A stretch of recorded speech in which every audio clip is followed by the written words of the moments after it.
Now we're officially going to get started. We're all up and we're live streaming through AOC Community Media. We want to thank them so much for being a wonderful partner. My name is Jennifer Ritter-Guidry. I'm with the Center for Louisiana Studies here at UL Lafayette. I want to thank you all today for our Brown Bag Lunch Series presentation. This will be the last one for the spring semester. I had announced an April 5th date, and that has since been canceled, unfortunately, but we hope to bring that information to you about Henri Bendel and the fashion legacy of Acadiana in another format in the very near future. So please keep your eyes and ears open for those developments as they are announced. So for those of you who don't know, the Center for Louisiana Studies is a research facility here at UL. We have been in existence nearly 50 years, and we were established in 1973 with a $200 gift from then President Ray Audemars. And with that $200, we were able to establish a printing house, which is now known as the UL Press. And you may have purchased a book from our catalog. And if you haven't yet, we encourage you to get on ulpress.org and check out the full catalog. We have some really great titles coming up. We had amazing titles put out last year, and we've been winning awards for our publications for quite some time now. So if you don't know about the UL Press, I encourage you to learn more about it. We also have a research division, and we have here John Pudge Sharp, who heads up the Research and Archives Division, and that division is responsible for all of our archival collections. We house the original materials, and we also digitize all of those materials to make them more readily available to a broader audience so that you can explore them from the comfort of your own home, as well as in our office, which we do encourage researchers to come up and visit the Center for Louisiana Studies. Lastly, we have the Programming and Special Projects Division, of which I head up until the end of today. So I want to thank all of you, particularly for joining me today, because this is my last day with the Center for Louisiana Studies, and it is a bittersweet moment for me. And it's been a really wonderful journey, and I know that the center is in really great hands with Dr. Josh Caffrey, John Sharp, Chris Segura, Linda Garber, and Mary Duhay. So I really want to shout out. I've been at the center for 15 years.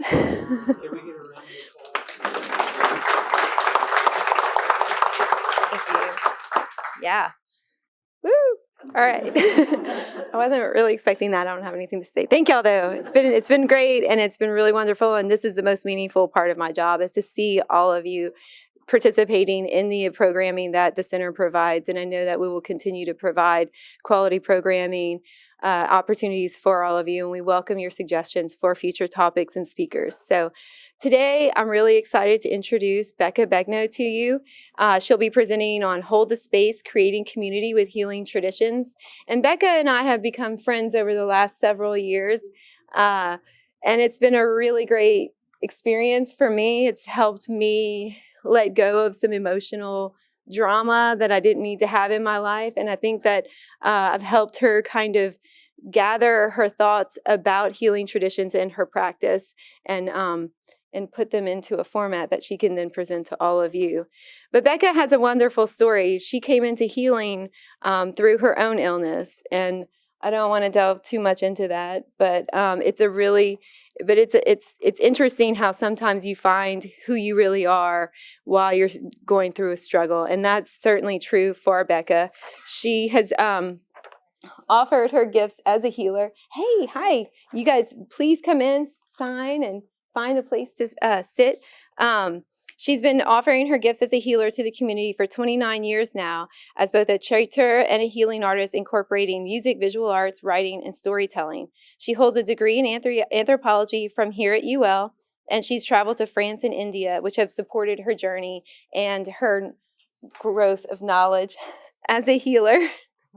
Becca hosts Tibetan Buddhist monks every year and sees people for private healing sessions.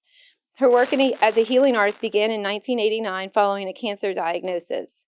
She studied Reiki and healing touch, attended Camp Bluebird first as a patient, and has since returned as a counselor since 1990. She studied trauma first aid after Hurricane Katrina and served the National Guard for 10 years in the Lafayette area. She's also worked as a hospice volunteer and as a VISTA volunteer with the Extra Mile, and was the first director of Healthcare for Musicians, now known as the Louisiana Cultural Economy Foundation Healthcare Initiative. She regularly organizes healing arts gatherings and hosts a podcast through AOC Community Media. So please join me in welcoming Becca Begnaud.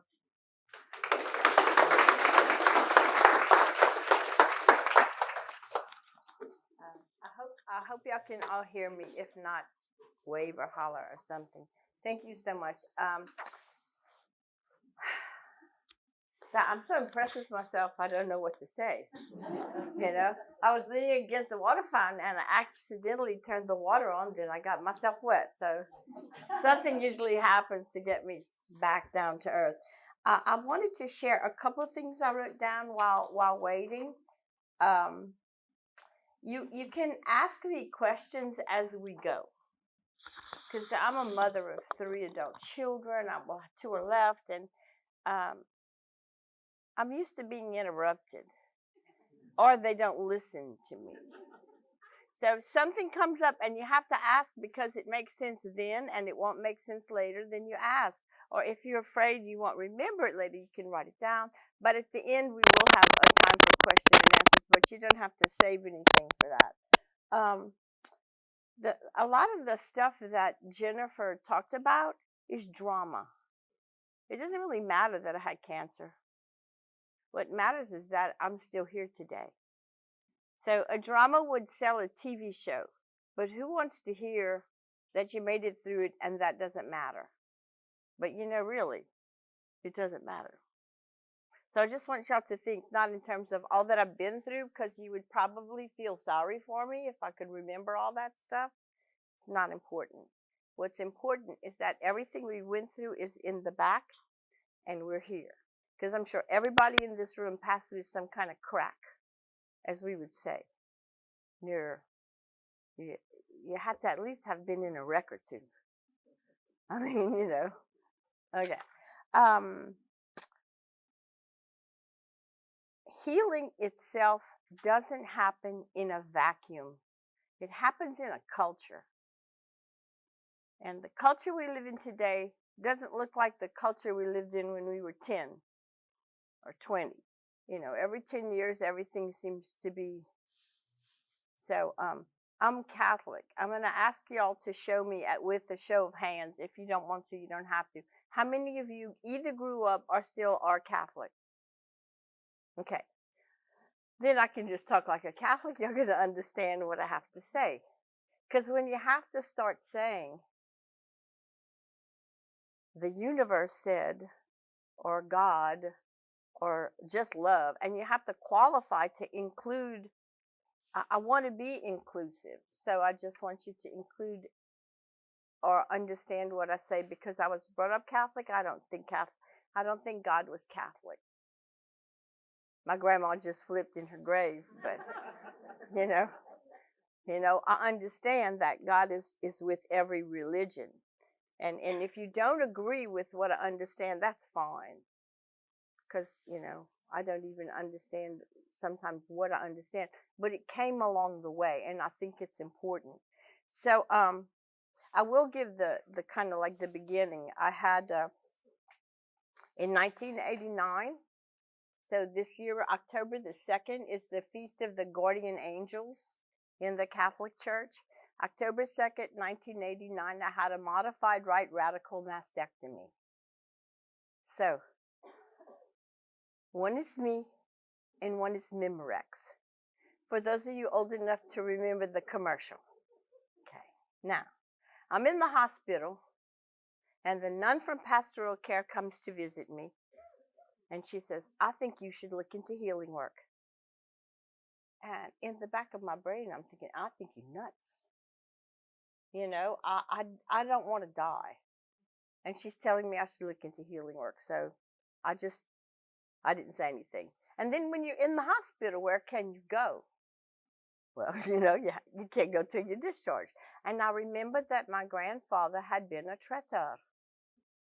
Well, I guess if my grandpa could be a healer, I could be a healer. But it's not something that we consciously necessarily thought about when we grew up or when you were a part of the community. Somebody knew somebody, and when you needed, they called them. But it wasn't like ever a topic of conversation. So this is what I remember. I was about 10. I had a sunstroke, and my mama told me she was going to call my grandpa. Now, I thought something was wrong with my mama because she didn't fuss. Usually, you get fussed at when you get sick because you should have worn a hat. You shouldn't have stayed out so long, blah, blah. But she did. She said, oh, it's okay. I'm going to call good old Pop. He's going to come treat you.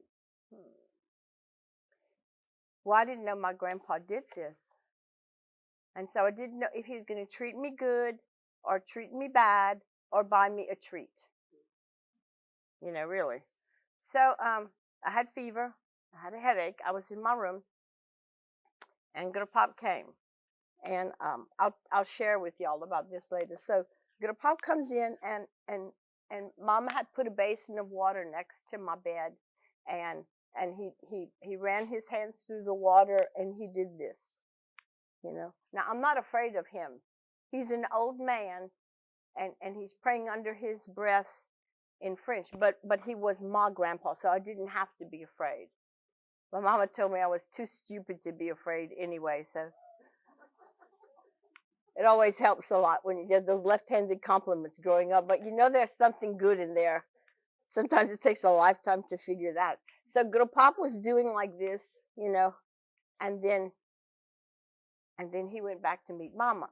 Well, my grandpa was blind in one eye. Because if y'all know what a bullwhip is, he used a bullwhip and he blinded himself.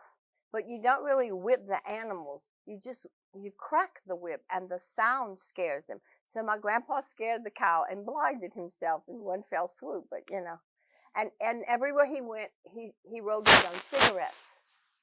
And he spilled because he couldn't see half of what he was doing. So I got out and I went to meet him in the kitchen, and good Pop had rolled his own cigarette, and I wanted to go play. And that was all I remember of that. And all these years later, in '89, I was 37 when I had my breast removed. It's like, well, I don't know too much about that. How can you learn about that? We don't talk about that. There's no books about that. You can't make it up because it's real because you experienced it. And I know he'd be laughing at me today. Well, what is there to say? How do you teach that? It's funny that I'm talking about something we all need and is very important, like healing, but there's no foundation of education in that. Healers get together, and what do we say? Well, no, you do it like you do it. I do it like I do it, but we just know we do this. It's amazing how much we don't know about what we need so much. So anyway, I wanted to go play outside. I went play outside. I didn't think Sister Hilda's was such a preposterous proposal that I'll look into healing, and so I did. And that's how I began doing what I do. And how many of you were in the 4-H club? Okay. So my grandpa laughed at me about that too, because he said, what y'all going to do this weekend? And I said, well, Grandpapa, I'm going to do crop judging. And he's just laughing. What the hell do you know about a crop, And I'm like, well, I can tell one good sweet potato from another one. What is there to judge? So I came out third in the parish, and I was really proud, but he laughed at my certificate too, because he knew it didn't mean anything. So there's something today, and we get these certificates, and we learn all this stuff. It really doesn't have meaning. Not like what my grandpa knew. He knew about sweet potatoes. He knew about the weather. He knew about the moon. He knew about risking. He was a farmer. You put everything you have in your crop. You don't know if you're going to make it or not. He knew about faith. And there was no shortcuts through bad weather and stuff. And so we talk about, we were an illiterate, uneducated people. We were real smart. My daddy quit school in the 5th grade because he had a big family and his mom had died. And he could plumb and wire a house to code. but he was being deemed illiterate. So we have to start looking at that. Anyway, and we also kind of had attitudes. Everybody in Scott has an attitude. I was doing a book for one of my grandchildren, and it said, "Who in your family is a character?" And I said, "Everybody." So this is a story about the attitudes of people in many small towns. As a child, I would get sick often with the sore throat, and they would call the doctor. Now in Scott, there's the church. And if you look at the front of the church, to the right is my house, and to the left is Dr. Broussard's house. Josh Caffrey, who is the head of this department, he's married to one of Dr. Broussard's grandchildren. Her mom was Renee. We were neighbors. So the only thing between the Begnauds and the Broussards in Scott was God, right? The church. So they would call on a regular basis, and Lusty Broussard would say, "Oh, give her 2 aspirin and call me in the morning." Or, "Give her 2 aspirin and take her to see me in the morning."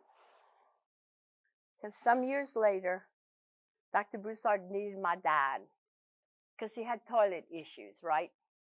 I don't know what happened to his toilet, and he calls at my house. And my dad says, "Lusty, take 2 aspirin, flush them, call me in the morning." And you know, that's true. Because Mr. Felix Richard, other people told me that, not family. My daddy would never brag about being that way to a neighbor. But, you know, when you're from a small town, who the hell do you think you are? Because you're never more than me. And the doctor was never more than the plumber. And the electrician was never more than the farmer. And that's the kind of community we had. But we also knew each other. Do y'all know anybody that farms today? Not for fun. To make a living. Family farms are almost gone. And so we lived in a culture that was based on the land. And that is really important, and that's lost. We also lived in a culture but where we knew everybody. So I never had to know as a child who did this or who didn't do, but my mom did and the adults did, and so you just called them. There was never a need to talk about it. When you needed, you called, and they came. If you were African American, if you were Native American, if you were European American, we treated each other. And we treated each other with dignity and with respect. It didn't matter. Now, one of the phenomenons of healing in this culture of ours is that the prayers are in French. Usually it's included in Our Father, a Hail Mary or something. And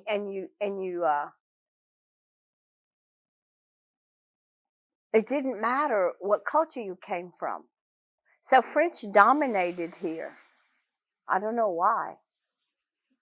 But African Americans, Native Americans, German Americans, Spanish Americans, you know, we just all talk French. So it's not because you had to do that, it's that we all did that. And it's not a political thing. And so if we all in this room, from now until ever and forever, treated each other with that same dignity and respect, we'd have world peace, at least in our part of the world. I don't know where that went, but that passed. So I gave y'all each a handout. And the handout is for y'all to have something to do in case you're not interested in what I'm saying. And it's also, it has these like mores, these, how we think this is supposed to be. Well, it may or may not actually be like we think. So if you have a way, and what you know about traditional traiteuring that you don't see on here, or you don't understand one of these, this is a live thing. So I'm going to share what I thought on you, because that's how it was. And then I'm going to share with you, I took a course with Jacques Henry in ethnography, and I interviewed only 5 people to find out, you know, how it is. because I wanted to know about the transmission of the gift. So like when you make your communion, every sacrament is an outward sign of the presence of God in our church, in our communities. So if you make your communion and you make your confirmation, and that's supposed to be big deals, well, I would think if somebody transmits the gift, there should be bells and whistles. The sky should open. I don't know. We want it to be like, well, I had to ask, so I found out from 5 people.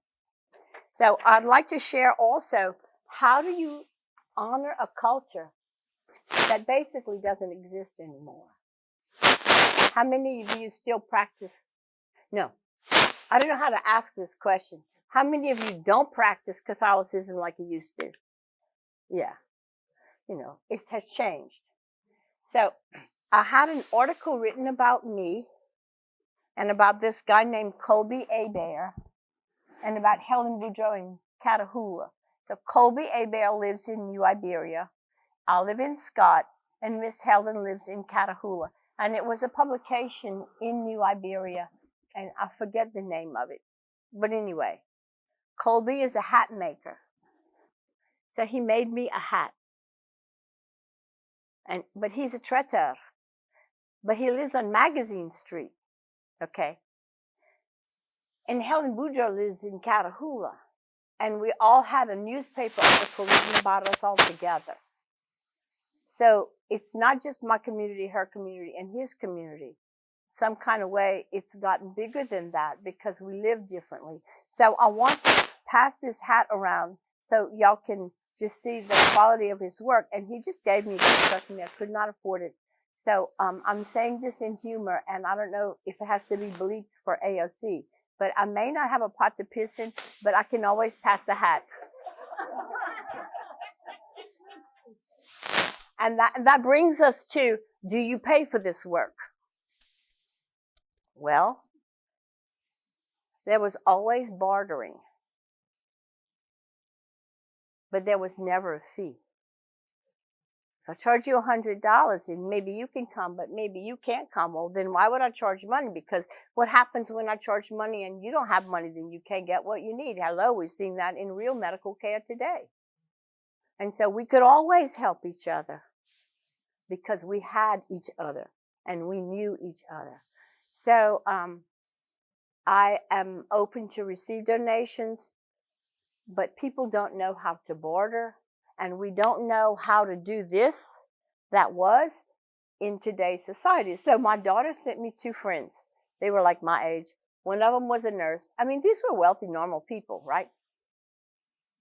They brought me flowers and chocolate. Let me tell y'all, I was really happy to eat the chocolate, and I ate it. And the flowers were beautiful. But do these people think that they have to give you a present that I'm going to lay down and look at the flowers and eat bonbons? We don't have a concept of barter. Then when you tell somebody, well, give me what you want, then they don't know. They become really uncomfortable. So I asked a friend of mine who had a thick wallet. He takes his wallet and says, how much I owe you for that? And I said, well, how much you got in your wallet? And he goes, oh. I was not trying to make a joke or even a point. So I don't know what you would pay someone today. If it's a child, I tell them to do something for somebody else. But it's not so much tit for tat as just exchange. One of the things on here says you never tell the traiteur thank you. Well, okay, if you're polite, you always say thank you. But in this case, you don't thank the traiteur because it's not the healer that heals. It's who he's invoking. God, Great Spirit, whatever you call God. Like I only know what we said in Scott, but that doesn't mean that that's God's name. That's my name for God. So if I'm invoking Spirit, then don't thank me, thank Spirit. And that also helps take the ego out. Because today people are teaching methods of healing. So the thing that Sister Hilda told me to learn was something called Reiki. How many of you ever heard of that?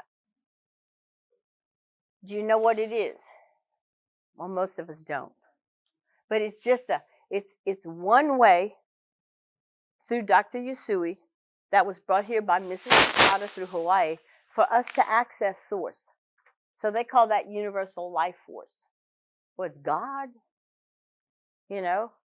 So I learned that because she told me that because that was all there was. Every church will tell you lay on hands, but this was a real thing. Okay.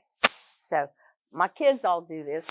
My little one came with me at the playground at her school. All of my kids do this in their own way, but you don't want to talk about it, like, oh.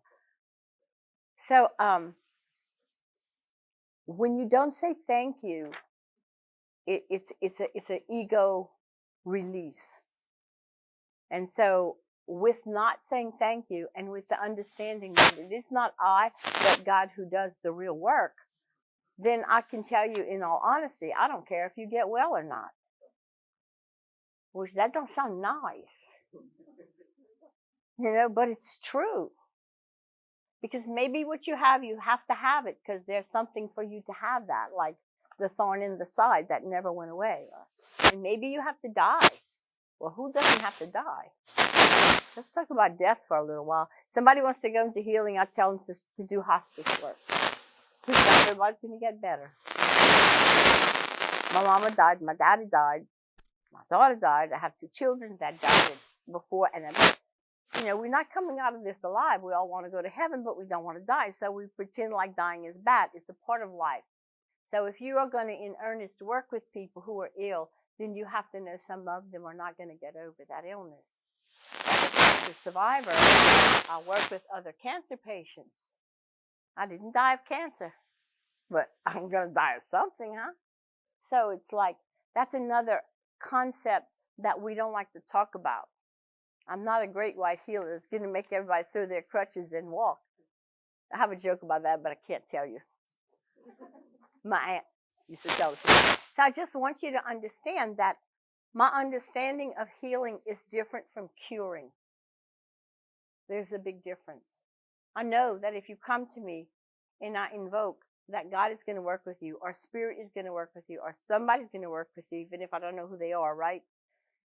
To help you. Now, whether you get comfortable enough to deal with you're going to die, comfortable enough to face that you have what you have and get over it, that's up to you, not me. So there's these other things to think about.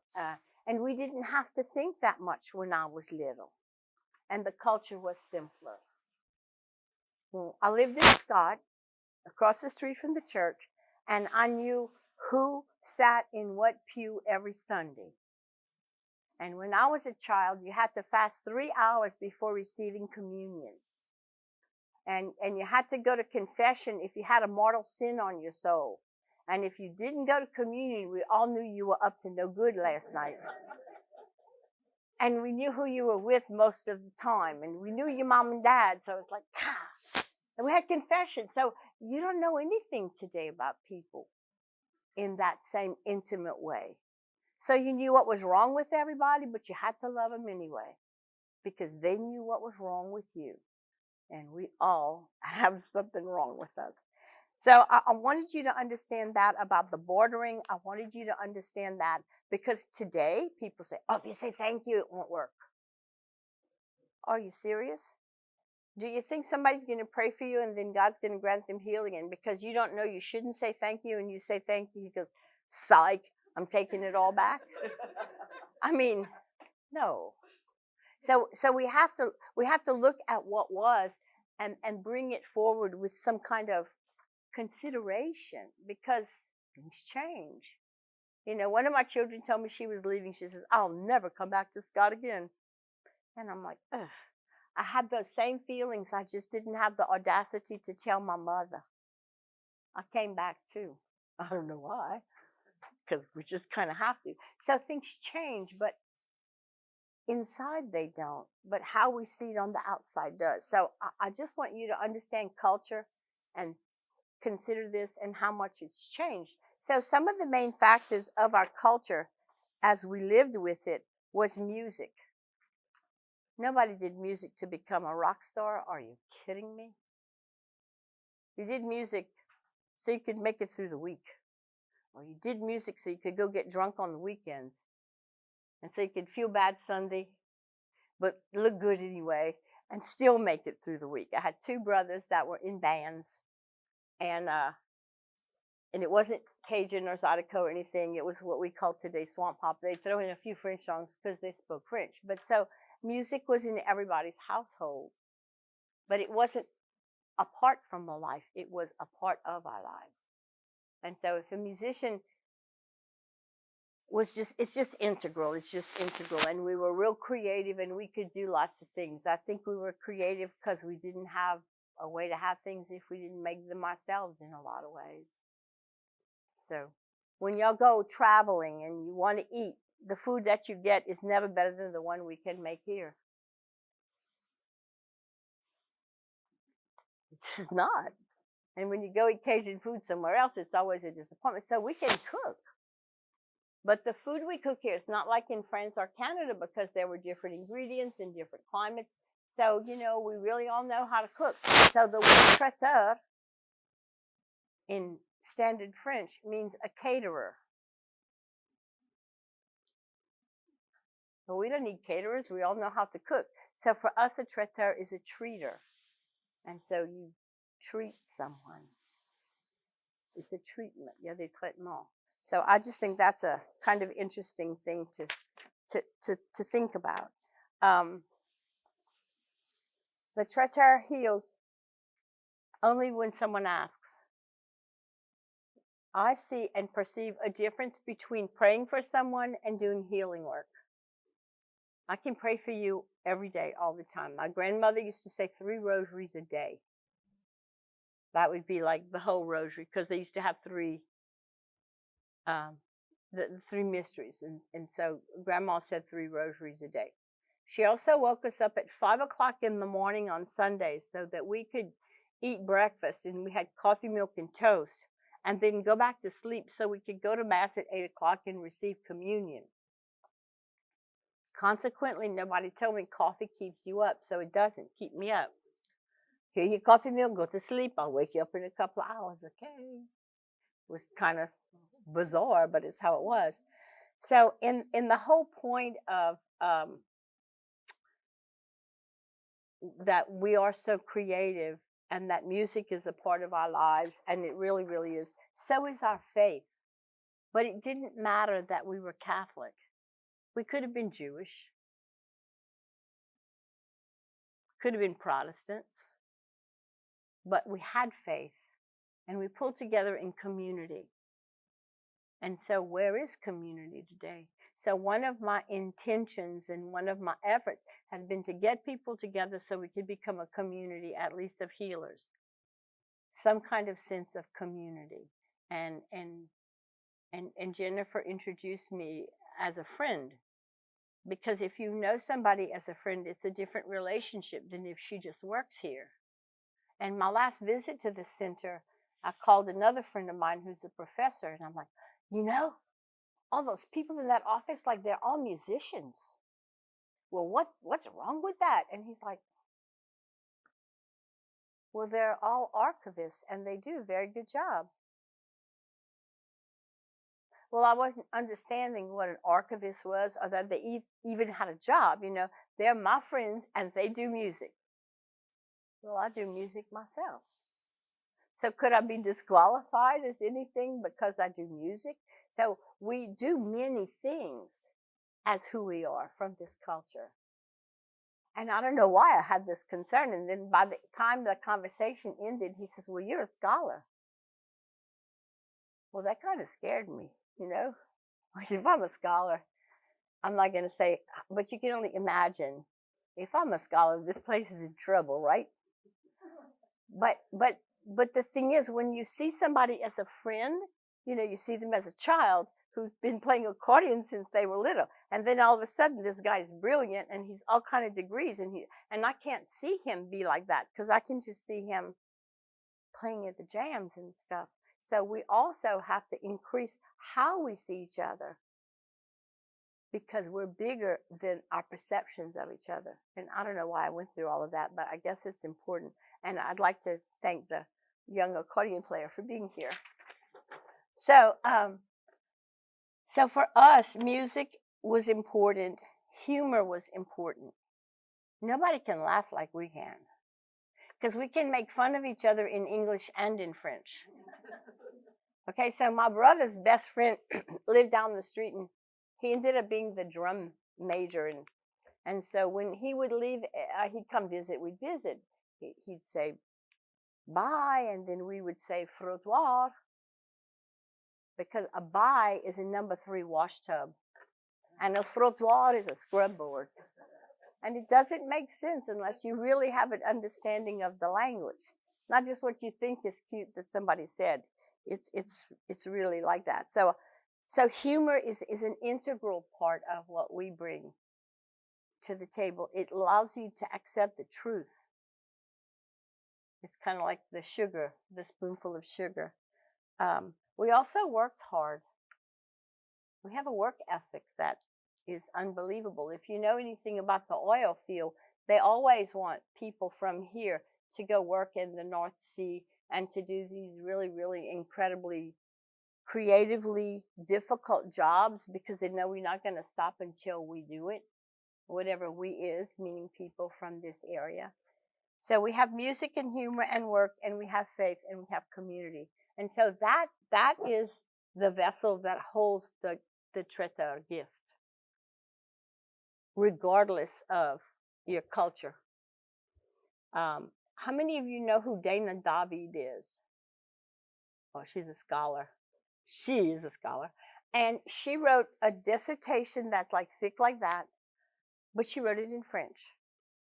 So I think if I prod her for enough years, she'll translate it. But how many of you can read and write French? So it's honorable that she wrote it in French. But if it isn't accessible to us, what good does it do? Because I can read and write, but not good. Not good enough to write or to want to read. But like, she interviewed me for that. She interviewed a lot of people I know for that. So again, I want to encourage everyone at the university to take what we gathered that's on the shelves and bring it back so we can use it. Otherwise, I mean, it serves a purpose, but what purpose does it serve? Because that kind of work takes what's smart from the people, like the folks, and then puts it on a shelf. And then you have to defend you write your papers, and you have to defend, and you have to write it in such words that the people you're talking to understand, but really nobody else does. So you get all this knowledge and all this smart, and you put it on a shelf. Well, I think we should dust that off and bring it back and give it back to the people that could benefit from it. So that happened to me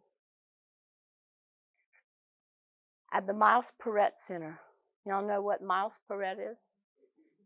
So Miles Perrette, for those of you who don't, is a center of service for people who have cancer in this area, because we're smart enough to know insurance is not going to get it all. So I gave a presentation there, and one of the ladies told me, she said, I have something I think you would be interested in. Well, I'm curious. I think I'm interested in everything. So I said, yeah, please. So she makes a copy, and she gives me a thesis written by Charles Bienvenu at LSU in 1933. Wow.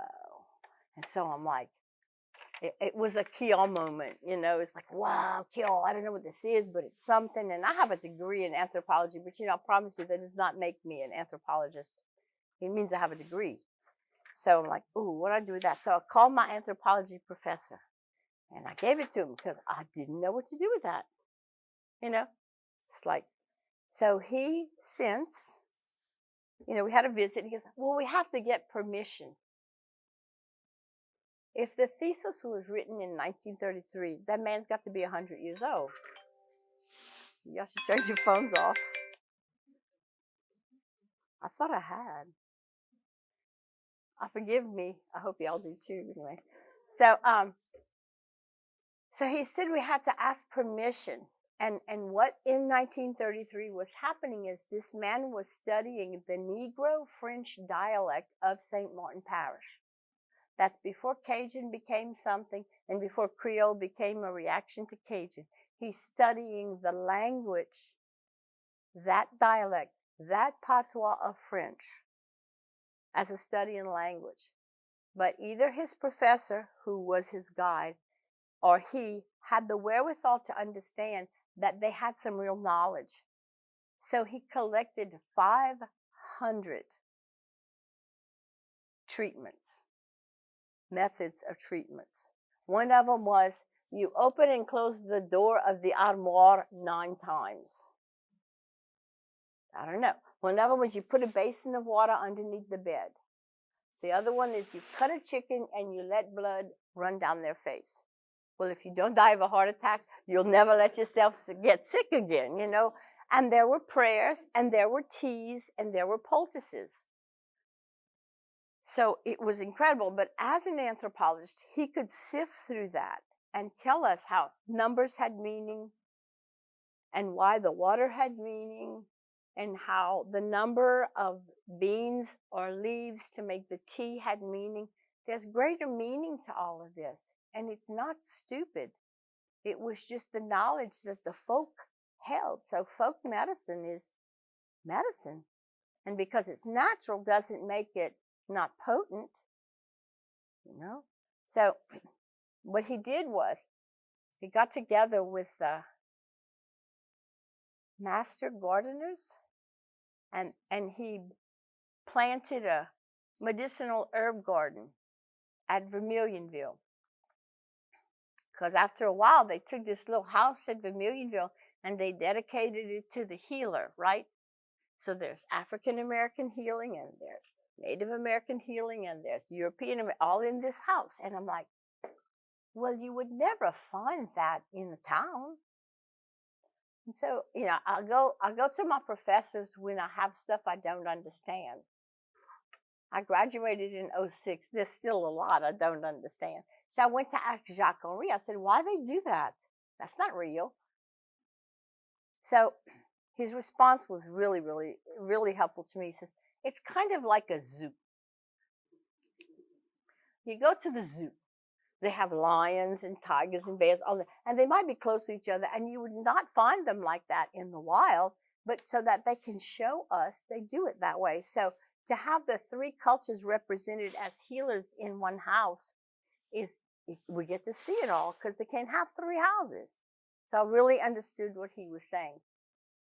Bill Fontenot, who is the plant man that knows, I think, everything about plants, was asked to plan the garden around the healers garden at Vermilionville, and then they dedicated it, and since then the master gardeners still tend the garden, and now they even have a program. I think once a month they have healing traditions. And so that thing that somebody gave me, and I don't know how she came about it, came to me, and it didn't get back on the shelf. Not because I was that smart, because I just got excited. So when Dr. Brusser called that man to get permission, he was 101. And he said yes. So he got permission to get a copy from LSU. And so taking something off the shelf can now serve us. And I think that we can honor how things were and start digging on the shelves and see how we can use that.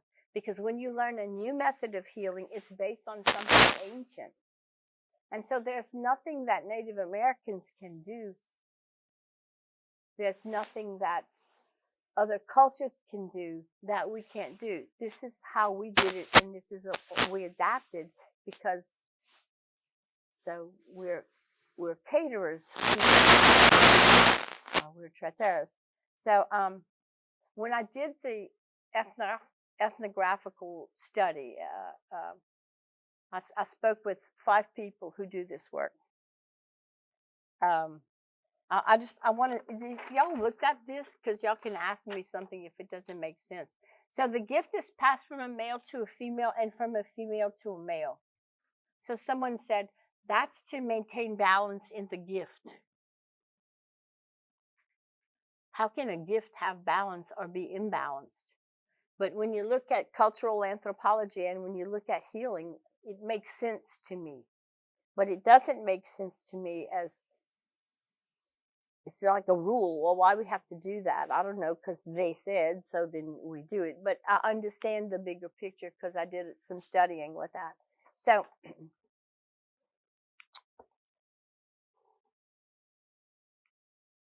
another thing, when you give the gift, I swear, I thought I turned off my phone. When you give the gift, when you pass the gift on,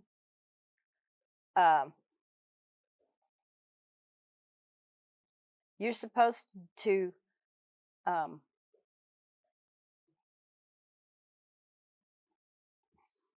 just got a picture of my grandbaby, but I can't look at it now, so just so when you pass the gift on and I give it to you, then I'm supposed to not use it anymore, and then you do it. Or I give the gift to you and you wait until I die to use it.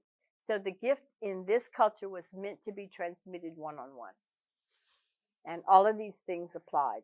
So I take this course with Jacques Henry, and I'm going to interview some people and find out how it really is. Because how we are told things are and how they are is not necessarily the same thing.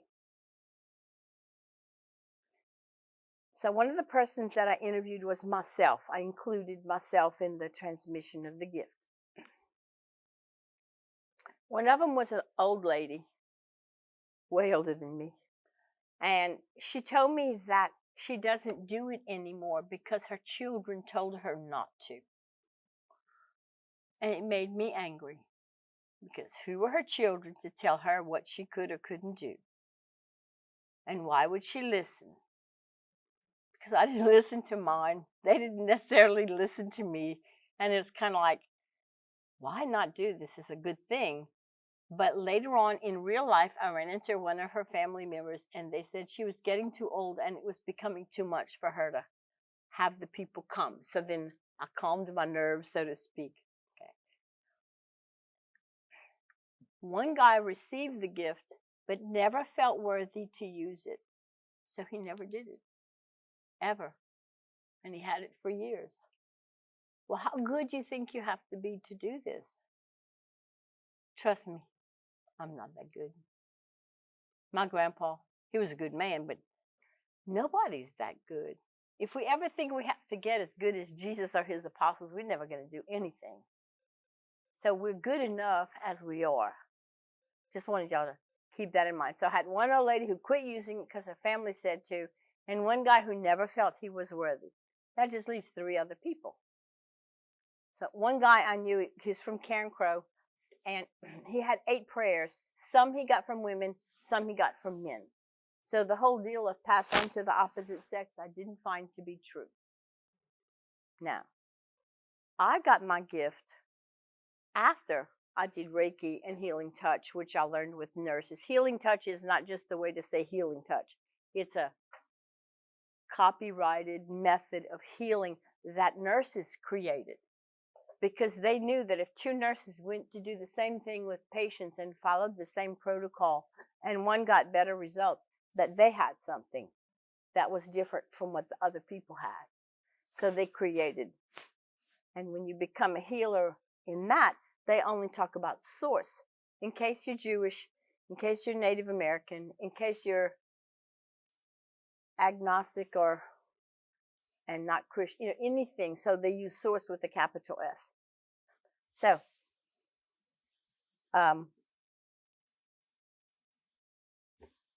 he had 8 different prayers that he got from different people. I had come from learning all of this, and we were at Our Lady of Lourdes one time and the hospital, and one of the ladies there asked me if I was a traiteur, and I'm like, oh, no, but I wish I was, because my grandpa was, but he died before he could give me the prayer, and it was all like, so she says, well, would you like the prayer? And then in my mind, well, you're not a man. And I'm supposed to get it from a man, right? And so I said, I would love it. Okay, so she never had to know how I knew this was wrong, but how wrong can anything be? You know, because it's just not that wrong. It's how it is. If it comes to you, what you're going to say no. So she gives me the prayer, and this is what she told me it said. I can write on here. Is this a good place? Okay. She said that we were to say parenté su parenté. For those who know French in here, does this make sense to you? I don't know if that goes this way or that way. Does that make, is that a French thing for y'all? Well, it wasn't for French either, me. I knew it was wrong, but I didn't have the nerve to say, oh, man, that's wrong. But I knew it was. But it didn't matter. Because it doesn't matter the words you say. It matters that you say them. And you know they have meaning. Now, she told me she was giving me the treatment for sprained ankles. But you could use it for anything. Well, you know, what does this say? You treat one thing, and you can treat for earache, and you can treat for sprained ankles, and like, so this lady, instead of making me a traiteur, she's making me a general traiteur instead of a specialist. It's okay. I'll live with that. And then she's a mother of someone I went to school with, I found out later. And she was at this holistic wellness network because some kind of way we're trying to get the nurses and the traiteurs and the people who are folk healers and faith healers, and it's come together time. So not long after that, I got a note from Dr. Franz Amelinx, who used to teach French here. And he was always enamored with the traiteur thing, and he loved our culture, and he respected us. And so he put a little sticky note, said, I hope you enjoy this. Well, I'm not an angry woman, but lots of things aggravate me. And so he's not Cajun. He's from Belgium. He's not Catholic. He's a professor. He's not a traiteur. Who was he to even have this information? You know, but why would I be mad at him? Because he gave it to me. But I don't know, but I was. And so my anger lasted probably 10 seconds, you know. And then I started flipping through it to see what he had sent me. Okay. And these were prayers from a Mr. Nestor Guidry. Nestor Guidry. And he lived between Kaplan and Abbeville. Y'all know where they have Hebert Steakhouse? Yes, that's where he lived. But my French is not that good, and so I'm reading it, and they called him like Saint Nestor Guidry. My grandpa, and nobody I know that it was a saint, but I think it was just a term of affection. And so in the prayer from Mr. Nestor Guidry, in that thing written in real French that I got from Dr. Amelinx, after I knew this was incorrect, it said, Je suis parent, je suis parent, je suis parenté. Y'all know what that means? Y'all know what that means.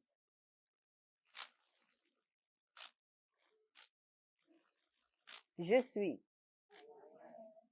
parent. We're related.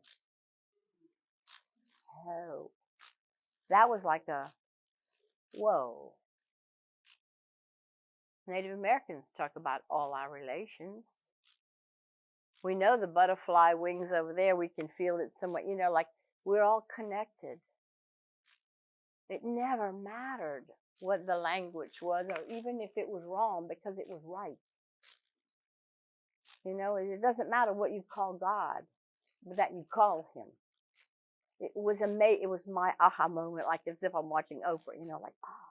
So it was exciting for me to start making these connections, knowing that we can all have our specific roots, our specific culture, our specific faith, but that on some level, we are all related. And it's powerful to understand that. Because when you understand that, then you can be different. Because you know, some places we're not. So I got that from Dr. Amelinx. And then it let me know that that no matter what you say, and no matter what language you use, it's about what you're asking to happen. And so how many people y'all think Miss Eva healed with the wrong words? I sure wasn't going to correct her, because there's nothing wrong with right. There's no right and there's no wrong. You understand? It's a bigger picture than, like, do you say glass or vat or gobelet? Does it matter? Give me some water in a container. So that was just, I found that really, really like, it was huge, because when you learn healing from, do they have any quantum physicists in here? Well, I didn't think so. I'm not one either. But this stuff can be explained through quantum physics. But who can explain that? And how can they teach us? So, but we can understand that science is now being able to explain healing and prayer. And it gives us an intellectual foundation. So we don't have to choose between as if, and it is. So by a show of hands, do you think you have to believe for this to work? Any of you do this work? Any of you already do this work? Did you ever work on an animal? What does a cow and a horse know? I'm like so serious with this, right? And it helps if you believe, because you will follow through. You're going to have a sense that it's helping. But my brother was a horse trainer. And my friend called me one time to go work on her horses, because she was training at Evangeline Downs. He had gone on to other things. But she wanted me to go train her horse because her horse's eyes were messed up. That means her horse was slow. See, eat my dust on a gravel road behind the car and the racetrack behind the fast horses, you get all that in your eyes. So I grew up with horses. I'm not a big horse whisperer, but I mean, I know enough to not be stupid. So I go, she had 4 horses. So I go to the first stable. It was the one with the messed up eyes. Now, one thing you don't do is you don't pass your hands in front of a horse's eyes. But I did, because I don't know, I had to interact. So I'm doing this, and then I move to the next horse. Now, I don't get in the stable with them. So the next horse presents himself to me. He looked at me like that, and he presents himself like this. And she's like, whoa, it's his foot is bothering him. But he gives me that part of his body. So I can treat here, and, you know, God knows what to do. Thank goodness, right? So then I'm doing this, and I said, you know, Georgie's my brother. George says that the points in our hands and feet, like the reflexology points, that in a horse, they all in his tail. In his tail. Because you can't press under their hoofs. I don't know how he knows this, but he trains horses. I believe him. So I go to the next horse. Now, y'all are pretending to be me. I'm pretending I'm the horse, right? So the horse looks at me, and then he does like this. And she and I never said a word after that, right? So I put my hand on his tail, and I'm asking God to do what he needs to do for this horse. And I'm just like, holy crap, is this really happening? And I know it is, and she's with me. And then, so the horse does like this. He looks at me like this, and he looks at me like that. And then he makes a big circle with himself in the stall, and he turns around and he does this again, because it wasn't finished. So there's something that is real about this, not involving our belief system. When my grandpa treated me, I didn't believe a thing. I didn't even know. And a lot of people I learned were afraid of, I'm going to take you to see Madame whoever down the street, and they didn't want to go, and they were scared, and they didn't even know what was going to happen. And they got better. So belief helps, but the person doing it is the one who has to know that he's really connected. And the people that come, I'm not saying yes and no, I'm just giving y'all that. And then the last horse, I just treated the horse. I didn't say anything to her because we were kind of like in awe, maybe. Scared is not the right word, but you say scared because it's like the horse knew, like really. So, have I been talking for an hour? Right at? Well, I asked somebody to tell me. So I wanna let y'all know that it has been an hour. I have just a few more things to say. If y'all want any questions, if y'all have any questions, I said everything I came to say. There are no bells and whistles when you receive the gift. The other thing that I think is important for us to understand is this. If you never met your grandma, but you're a seamstress, and they say, oh, now you just like me, Mav, she can do that, okay. And you never met your grandpa, but he's a carpenter, and you're good with your hands just like him. Oh, that's fine. How many of you in this room have a traiteur in your family? And why we don't say, well, why don't you treat like them? It's like, oh no, that's inaccessible. What's wrong with that? It's in our blood. So your homework is to go home, and if you didn't say you had someone in your family, ask around, because I bet you did. But all these gifts are available to everybody. What I do is not something y'all can't do. So a lady asked me to be in this book. So I said, okay. And I had to have help translating the transcript because I just did. And when we started this, didn't know what to call this talk. We talked about holding space. And I don't really know how to explain that. And maybe some of you who do healing could give us a modern day definition. But when I began to contribute to this book, she has 40 women in here who do healing work in Louisiana. All kinds of healing. I didn't read it, so I don't know all that they do. It says, I said, ooh, that sounds weird. Okay, so I say, I think everybody has the gift of healing. So what's the big deal? All you have to do is hold the space. For some, that's simply praying. For others, it's a ritual passed down through generations. This gift can be explained through the science of quantum physics, yet it remains a mystery. But I just want you to know it's available. And I think that's important. So we have a microphone, a roving microphone. Y'all have any questions? Yes.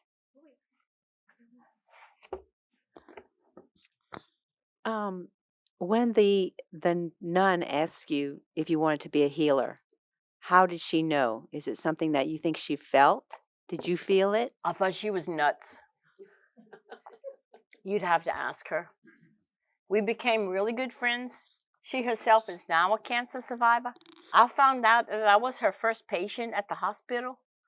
Her name is Hilda Mallette at Lourdes. Okay? Well, no, but like it was a long, she's short. And she had learned Reiki. Okay. Now today, since that time, the Catholic Church is saying Reiki shouldn't be in any hospital because they have a fear. They think it is not of God. Well, I trusted Sister Hilda was from God. She was Catholic, and I was at Lourdes, and she was at that hospital. So if you trust that or you don't trust that, that's up to you, but I did. And I incorporated my own Catholicism in that, because you can't leave who you are back. And so she just said that, and it just made me kind of wonder. But then now when I give these talks, sometimes she comes with me because it's not just for nuns either. So I don't know how she knew, but you kind of get a sense. Or Well, that's what I was thinking. You get like this sense if you never think about it, then somebody says it, and you say, "Well, I I had to don't know." remember my grandpa doing it for me to say yes. Because we're not going to ever be good enough if we want to think that way. She's still alive, but she's in a nursing home, but I love her. She became head of pastoral care, so she was very Catholic. Whatever. And she would use it because I used to see her treating her mom at Bethany. Bethany Nursing Home was behind Lourdes. And her mama's hands were like this. And she'd just go hold her mama's hands and hold her mom's feet. And you could see she was doing healing work. You know? So, yeah. I also have a nurse friend who worked at an ENT, and he never knew. And so she'd stop their nose from bleeding before they saw the doctor. Okay. Well, and just to add to what you said, there's the Catholic Church does not necessarily recognize some of these healing methods in their facilities, and you experienced that as well after Hurricane Katrina when you went to volunteer, and that was when you got certified in trauma first aid. Is that correct? Exactly. Well, I mean, the church doesn't necessarily, you don't get a sacrament to become a traiteur. That's a secular aside from, but part of the people of the Catholic Church.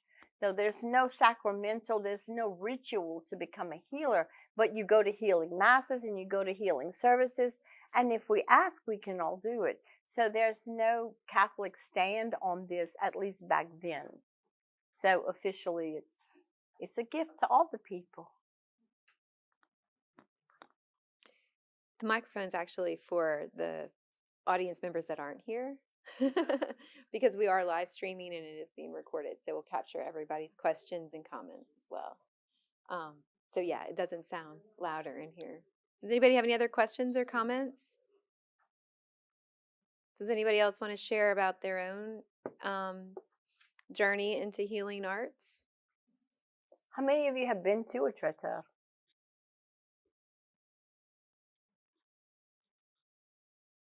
If y'all want to say something, we'll listen. Yeah? No? All right. Okay. Wait, like everybody's like elbowing. So I worked in Vermilionville for a long time. And I would do this. So the tour buses would come in, and it's kind of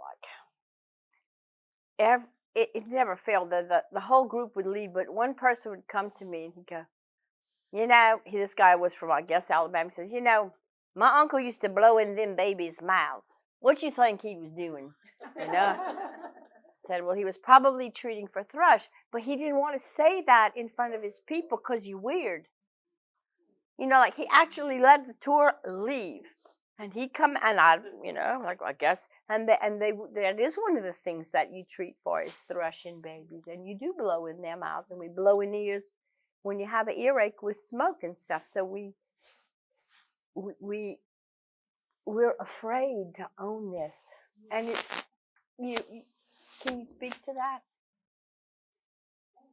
But you know, yeah, we don't have to be afraid. So one of the things now, I never taught I never taught a class like, you know, Reiki, healing touch. I encourage people to do that, but I could never do it like that. But then people would come to me with well, my hands are getting hot. What do you think that is? Well, I think you're a healer. Or, you know, this happened. Well, so we don't even have a place to go when something happens that's out of the ordinary. And then we have to stay with our own fear. Am I being possessed?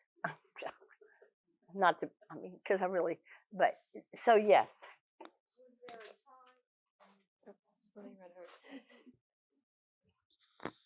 Was there a time when people were not ashamed or hidden, and then something happened in our culture that made them? No, I think people were always separated from the gifts in some kind of way. Okay, in our community, in the Cajun community, we didn't have a medicine man or a medicine woman. Your neighbor did that. You know, for me, it was my mom and Doris and Grupap. Those were the three that I knew in the time that I lived in Scott. There are many more. So for us, it wasn't a big deal. You go to see them, they treat you, you come home, boom. Some of the people that I knew over the years, after the bars would close in Henderson, she'd have a line of cars at her house. Okay, so you said yes, you served. There was a Mr., and I went to see him when my sister came back. LUS Fiber in Abbeville. Okay, you'd go see him, you'd go see him, you'd go see him. It was really like you were inconvenienced for this. And it wasn't a big deal, right? But there were no bells and whistles. He did the simple prayer. It was just like accepted. And so now that we don't have this community and we don't see this too often, we tend to make fun of what we don't know. It scares us. So I can remember one time at Festival International, I was doing some work on somebody, and somebody passed by where I was, and they said, "Oh, what is she doing?" "Oh, she's just a traiteur." And so they kept walking. So I think that we need to find a new place to be comfortable with this. But, you know, hello, they burned witches at one time. So I have a friend who invited me to go give a talk in Pierreport at the library. And I'm not afraid I'm going to be burned at the stake. My mama told me, you know, I was too stupid to be afraid. So she asked me to go, and I said yes. And we had like an ad in the newspaper, in the church bulletin, not the newspaper. And then the priest took it back. Because somewhere in the internet it said I did Reiki, and that priest thinks Reiki is bad because someone said it was bad because we don't understand it. So then the friend who invited me there's mother-in-law's from Pierreport, and she goes, "Well, you know, maybe we shouldn't go." And so her daughter-in-law, who knows me, and I know her because I worked on her husband and stuff, her daughter-in-law says, "Well, you know, Mama, maybe you should tell them that you know her and we invited her and put their mind at rest." But she wasn't trying to make her come or make her not. So what do? We all are influenced by peer pressure. So she came. It worked out really well. It's okay for the priest to be afraid. It's okay for people to be afraid. I can't remove their fear. But I have a Joan of Arc medal. Y'all remember Joan of Arc? I said, "Look, just in case, I'm going to wear my Joan of Arc medal." And she goes, "They can't burn you at the stake in Pierreport. There's just too much water." They burned Joan, but, you know, hello. I'm not Joan, and I'm not. So there are a lot of people who also have a fear of what happened to these people in the past that don't want to go forward with it either. That's ridiculous. But it's real because fear is not a logical thing. So, Sister Hilda didn't have fear. I wasn't afraid. And you don't do it you do it to serve. You're not trying to anger people or I don't know. But thank you for asking.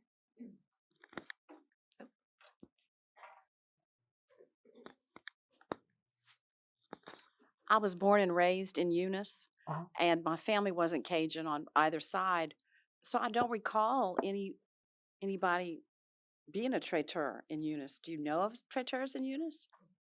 No, I was from Scott. That used to be far away. All kidding aside. I didn't meet Mr. LUS Fiber in Abbeville. In Ville Platte as well. My grandfather, though. But if you came from a higher socioeconomic bracket, sometimes you didn't know about that. Because the doctors thought it was stupid. But it worked. But then some doctors would send you to a traiteur if they knew you had shingles because they knew there was nothing they could do for you. So it was very part of the culture, and then very not a part of the culture. It all depends on your family's attitude towards it. I never asked Dr. Broussard's children if they believed in that or not. To this day, I think I'm going to do that Because I know all his kids. I might ask Renee and Claire. All right. Any other questions? No? All right.